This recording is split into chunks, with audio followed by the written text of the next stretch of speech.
എന്താ ഡൗൺലോഡായി കഴിഞ്ഞില്ലല്ലേ? എടാ നിങ്ങൾ നോക്കാം, ഞാൻ പോട്ടെ.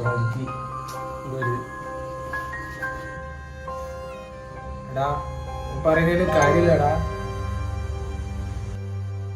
എടാ നമ്മളിവിടെ സ്ക്രിപ്റ്റ് എഴുതാനാ പറഞ്ഞിട്ട് എന്തൊക്കെയല്ലേ കാട്ടിക്കൂട്ടുന്നത്? ഇവിടെ ചായയും കഴിക്കും മിച്ചറും കഴിക്കും, നമ്മള് വേറെ ഒന്നും ചെയ്യുന്നില്ല.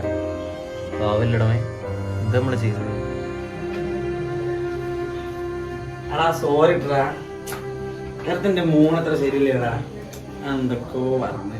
എടാ അതല്ലടാ, ഈ പറഞ്ഞാലും കാര്യമുണ്ട്. ആ സോറിയാടാ, നമുക്ക് സ്ക്രിപ്റ്റ് റെഡി ആക്കാം. ഇല്ലടാ, നമ്മളൊരു പൊളി പൊളിക്കും, ഇപ്പൊ പേടിക്കല്ലേ? എടാ എന്റെ ഡ്രീം എന്താണോ ഈ ആടെ എത്തിച്ചേരുകയും ചെയ്യൂ. എന്റെ കൂടെ എല്ലാ കാലത്തും ഞങ്ങൾ ഉണ്ടാവുകയും ചെയ്യും അല്ലേ? പിന്നെ എന്തിനാടാ ഫ്രണ്ട്സ്? നമ്മൾ ആത്മാർത്ഥമായ ഒരു കാര്യം ആഗ്രഹിച്ച് അതിനുവേണ്ടി ആത്മാർത്ഥമായി പരിശ്രമിക്കുകയാണെങ്കിൽ നമ്മൾ ലക്ഷ്യസ്ഥാനത്ത് എത്തിച്ചേരുക തന്നെ ചെയ്യും. ഡോക്ടർ APJ അബ്ദുൽ കലാം പറഞ്ഞതുപോലെ, നമ്മൾ ഉറങ്ങുമ്പോൾ കാണുന്നതല്ല സ്വപ്നം, നമ്മുടെ ഉറക്കം കളയുന്നതാണ് സ്വപ്നം. The real dream.